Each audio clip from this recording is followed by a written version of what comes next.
Welcome to a new season of Cozy Moon Podcast. This is season 5 of Cozy Moon. My name is Shan, mom of the girls. This is a podcast where we talk about surviving parenting, the realness about preggo-ness, and giving really good tips on being our best parent and evolving every day. So if that's what you're looking for, you're at the right place. Welcome to Cozy Moon Podcast. This is season 5, episode 20. You're not my friend. Have you ever heard your kids say, you're not my friend, to siblings, to you, or to other kids? I think kids learn very early to guilt trip other people into doing what they want, saying things how they say it, or liking what they like. And the reality is, as parents, we owe it to our children and the future of other children and people to correct them when they throw this wrench into situations, even in playing, because that's where it starts. If you don't do what I say or what I want, I'm going to take away our friendship. And that is not how friendship works.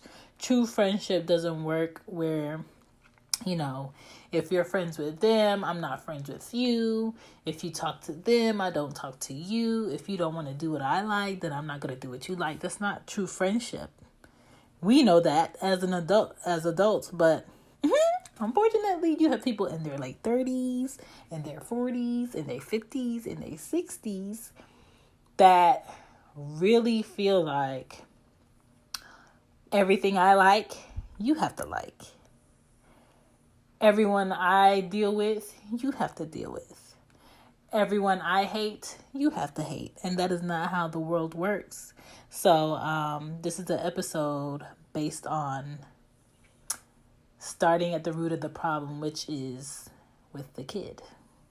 So let's go. Welcome to Mama Shan Tip or Question. Is it a tip or is it a question? Let's see. In my opinion, kids imitate and emulate what they hear, see, and may observe a person tasting something, and because they say it's nasty, I'm going to tell you that it's nasty before I even taste it. I try to catch my 6-year-old saying, ooh, that's nasty. And I ask her, have you tasted it? And she'll say no. I said, well, you can't say something is nasty before you taste it. And that is going to teach her to not throw her opinion on something she doesn't know about, not make assumptions, and not place judgment on things she's not completely 100% about. And you have to start that early with your kids, so your kids don't come off to other people as the blank hole in the situation. You know what word I'm talking about, or as the mean one, or the rude one, or the insensitive one, or the pushover, or the bully. You have to really have these discussions with your kids at home. And a lot of parents bypass when they hear these things, or when they see these things going on in their home, and they think, oh, my child is going to grow up, go to school, and treat other people with respect, and she or he is going to, really have manners randomly. Somebody will teach them. That somebody is you. As a parent, it's for you to teach them those manners. Everybody else just, puts it in motion. The teachers just hope that your child knows how to say excuse me.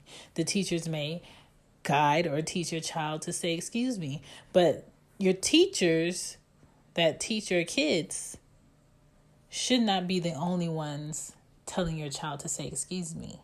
Or another child that's being pushed by your child shouldn't be the one to say, hey, stop, you're supposed to say excuse me. You're supposed to be the first. Daycare is a pro and a con of habits. My kids come home with nasty habits from other kids at daycare all the time. TV and other media doesn't help either, because they may see kids act a certain way on a show for acting and think it's real life. A lot of times I'm watching something with Anya and she'll ask me if that's real life or not. When I see kids acting up on shows and on movies, I'll tell her, you don't do that. I will not tolerate that. If you did that, I would do X, Y, and Z. Like, I let her know it's not a mystery. Okay? Behavior, good behavior, bad behavior is not a mystery in my house. She knows what's tolerated and she knows what's not tolerated. Recently, I've been dealing with her lying for no reason and lying about things that are pointless. Lying and being horrible at lying. It's one thing to lie to me, but if you're horrible at lying, why don't you just stop lying? My mom asked her, Anya, can you, stop lying to your mom? Can you do that for me? And this girl gonna tell my mom, her grandmother, I don't know, maybe. Y'all gotta pray for me. Y'all gotta pray for me. Y'all gotta pray for me. When it comes to outside kids, they have a huge impact on your kids learning at home, on your kids learning outside the home. You know, kids, what they do at the bus stop, kids, what they do on the bus, what they say, how they talk, what they wear, how they wear it, the music that your kids listen to. Be careful. You know, the videos that they watch, be careful of what they're seeing. The assumptions that your kids may have, the questions that they may ask. I never bullied kids in school. To be my friend, it comes from a place of, I really like you. You know what I'm saying? I like what you like. I like that you're funny. I like that you're nice. I like that you like your own thing. To be my friend, it was never conditional. Well, you have to do this, or you have to eat here, or you have to not like him or her, and you have to sit here, or you can't be a part of, this club or whatever. It wasn't never that. I could eat where I wanted to eat at lunch. I can go wherever I wanted. I can talk to whoever I wanted. I could sit wherever I wanted on the bus. It was very... like, no one was choosing anything for me. And I want both of my kids to grow up being able to make their own choices and also not bully people into being their friends. That's not a nice thing to do. So when you see your kid doing that to other kids or to their siblings, you need to step up and say something. You need to stop them. When you overhear them playing, I heard it today. Anya was playing with Ari, and Ari wanted to play the mom, and Anya told her, "You can't play the mom. Don't be mean. You can't play the mom. If you're gonna play the mom, I'm not playing with you." And Ari was gonna come tell me, and she was like, "You always telling on me. Okay. You could be whoever you want." Like, that's guilt tripping. You know what I'm saying? Your kid learns most of what they know at home, what they hear, what they see. Tonight I tried to introduce string beans to Ari, and it took her so long to eat it. She is so anti-veggies, it makes no sense. It's actually very disturbing. So Anya ate the macaroni and cheese and the string beans. Ari is at the table picking and picking and picking. And she tried to fake like it fell on the floor, and I took it right off of the seat of the chair, and I put it back in her plate, and I said, "You need to eat that." Like, your kid can't grow up and be like, "Oh, I don't eat salads, I don't eat carrots, I don't eat broccoli, I don't eat kale, I don't eat this," when they have never tasted it. That will be your fault for not introducing different things to their palate.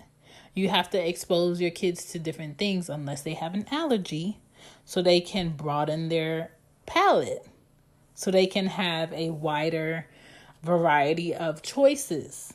Okay? Your child shouldn't discover that the piano exists at 13. If the piano exists right now, you should expose them to different instruments. Watch something with different instruments so they're not, so thrown back to see something make sound in person when they see it in real life. Like, exposure is very important for children. What is a good friend is very important for a parent to tell a child or show a child. What makes a friend? What's not something a friend would do? You should be having those discussions with your kids whether they're 5, 4, 3, 6, teenagers especially. Peer pressure is something that kids are dealing with in elementary school. You know, what is peer pressure? What is a bully? You know, I ask Anya all the time, how is that your best friend? What does the best friend mean? Because you really need to pick their brains, because if you really don't pick their brain on what qualifies as a best friend, how will they know what that is when they have one? How can they respect that friendship? There's so much that can be discussed right now at home with your child that you are probably not even tapped into. But if you think about best friend and my friend and not my friend anymore, those are phrases that are used constantly on social media, YouTube, and television and shows, or just for acting or playing out things with different objects. And it's kind of like, if your child is not tapped into what that is, then they're going to be lost. The last thing you want for your child to be is lost in conversation or context. You don't want to be lost in conversation or context about what your child is talking about. So you have to have discussions with your kids at home. You have to have discussions with your kids in the car or at the park. It can't just be play. Here's an iPad. Here's the TV. Go to bed, go to school, and that's it. Your child's mind is constantly going, growing, and wanting to know more. So teach them. Teach them that phrases like, "you not my friend," is not nice. It's not something you need to tell someone just because you agree with them. And teach them that disagreeing with someone does not make them automatically not your friend. You know, people having other opinions. What is an opinion? What does that mean? What is a belief? What does that mean? Because they're going to go to school with different cultures of people and children that believe different things. And just because they believe one thing doesn't make them a bad person, or doesn't make them a bad friend, or doesn't make them someone that could never be their friend. It just makes them different. We have to start having the conversation at home. So if you haven't, there's something you could do. Thank you for listening to Cozy Womb Podcast. Bye. Thank you guys for supporting Cozy Womb Podcast. My name is Shan. When you listen, you support. And I just want you guys to know that I am thankful and I'm grateful. And when you listen, you support myself, you support my daughters. When you buy anything from Cozy Womb Shop, you support. And I appreciate it.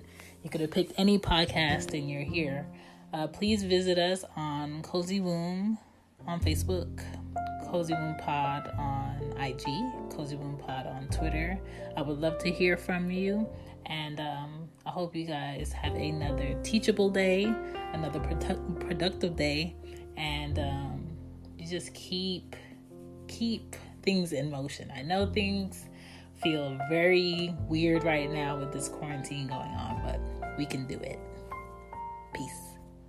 Bye. Bye.